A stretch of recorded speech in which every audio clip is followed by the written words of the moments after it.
ಪ್ರಿಯರೇ, ದೇವರು ಒಳ್ಳೆಯವರು, ಒಳ್ಳೆಯದನ್ನೇ ಮಾಡುವವರಾಗಿದ್ದಾರೆ. ಕ್ರಿಸ್ತನು ಒಳ್ಳೆಯ ಉದ್ದೇಶದಿಂದ ನಮಗಾಗಿ ಕಲ್ವರಿ ಶಿಲುಬೆ ಮೇಲೆ ಆತನು ರಕ್ತವನ್ನು ಕೊಟ್ಟನು.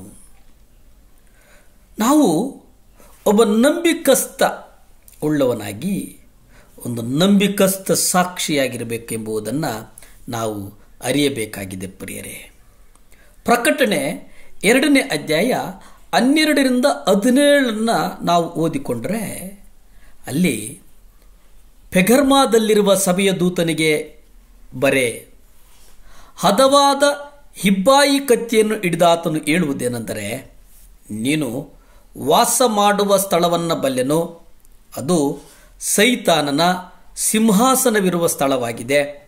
ನೀನು ನನ್ನ ಹೆಸರನ್ನು ಬಿಡದೆ ಹಿಡಿದುಕೊಂಡಿದ್ದಿ.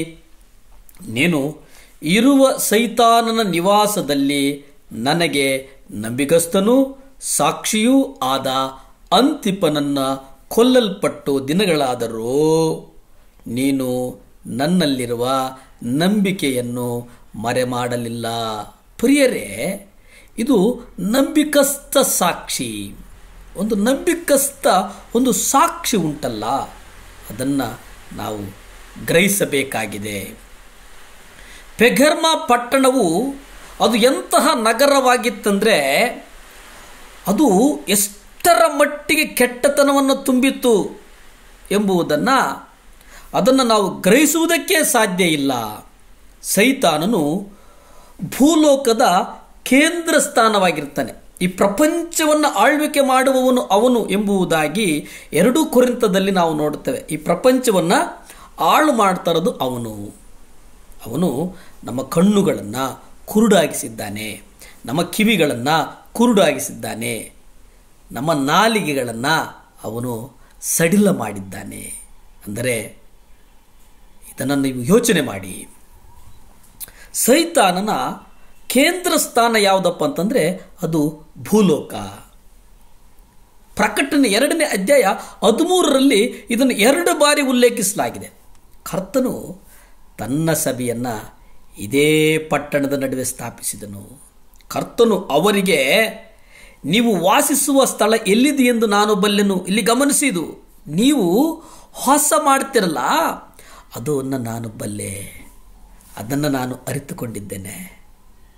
ನಾನು ಎಲ್ಲಿ ಎಂತಹ ಪರಿಸ್ಥಿತಿಯಲ್ಲಿ ವಾಸಿಸುತ್ತಿದ್ದೇವೆ ಎಂಬುದನ್ನು ಕರ್ತನಿಗೆ ನಿಖರವಾಗಿ ತಿಳಿದಿದೆ.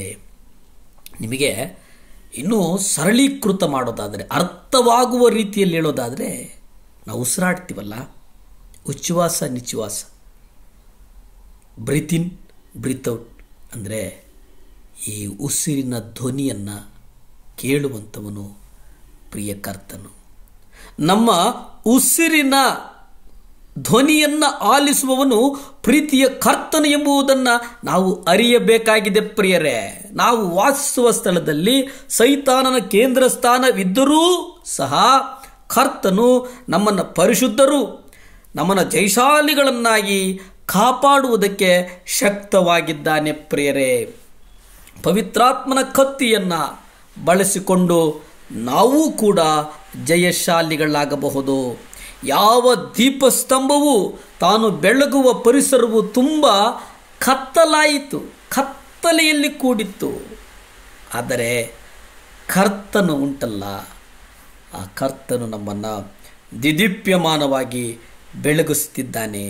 ನಮ್ಮನ್ನು ದಿದೀಪ್ಯಮಾನವಾಗಿ ಅಂದರೆ ಪ್ರಕಾಶಮಾನವಾಗಿ ನಮ್ಮನ್ನು ಬೆಳಗಿಸುವಂಥ ಕಾರ್ಯವನ್ನು, ಉದ್ದೀಪನ ಶಕ್ತಿಯನ್ನು ಕೊಟ್ಟು ನಮ್ಮನ್ನು ನಡೆಸ್ತಾ ಇರೋದು ಯಾರು ಅಂದರೆ ಅದು ಯೆಹೋವ ಈರೇ, ಕರ್ತನೇ ಆಗಿದ್ದಾನೆ. ಪ್ರಿಯರೇ, ಪ್ರಾರ್ಥನೆ ಮಾಡಿಕೊಳ್ಳೋಣ. ಭೂಮಿ ಆಕಾಶಗಳನ್ನು ಉಂಟು ಮಾಡಿದಂಥ ಸರ್ವಶಕ್ತನಾದಂಥ ದೇವರೇ, ಸ್ತೋತ್ರ ಸ್ವಾಮಿ. ಪರಿಶುದ್ಧಾತ್ಮನೇ, ಅಪ್ಪ ಒಪ್ಪಿಸಿಕೊಡುತ್ತೇನೆ ದೇವರೇ, ಸಹಾಯ ಮಾಡಪ್ಪ. ಪರಿಶುದ್ಧನೇ ಸಹಾಯ ಮಾಡಪ್ಪ. ಮಹೋನ್ನತನೇ ಸಹಾಯ ಮಾಡಪ್ಪ. ರಾಜಾದಿರಾಜನೇ ಸಹಾಯ ಮಾಡಪ್ಪ. ಎಲ್ ಶಡ್ಡಾಯ್ ಸಹಾಯ ಮಾಡು ಸ್ವಾಮಿ. 7 ಲ್ಯಾಂಪ್ ಚಾನಲನ್ನು ಯಾರ್ಯಾರು ನೋಡ್ತಿದ್ರು ಅವರ ಕುಟುಂಬಗಳನ್ನು ಆಶೀರ್ವಾದ ಮಾಡು. ಅವರ ಕುಟುಂಬಗಳನ್ನು ಬಲಪಡಿಸು, ಅವರ ಕುಟುಂಬಗಳನ್ನು ಸ್ಥಿರಪಡಿಸು ಸ್ವಾಮಿ. 7 ಲ್ಯಾಂಪ್ ಚಾನಲ್ ಜಗತ್ತಿನ ಮೂಲೆ ಮೂಲೆಗೂ ಹೋಗಬೇಕು ಸ್ವಾಮಿ. ಆಶೀರ್ವದಿಸು. ಯೇಸುವಿನ ನಾಮದಲ್ಲಿ ಬೇಡುತ್ತೇನೆ ತಂದೆ. ಆಮೇನ್, ಆಮೇನ್, ಆಮೇನ್. ಹಲ್ಲೆಲೂಯಾ.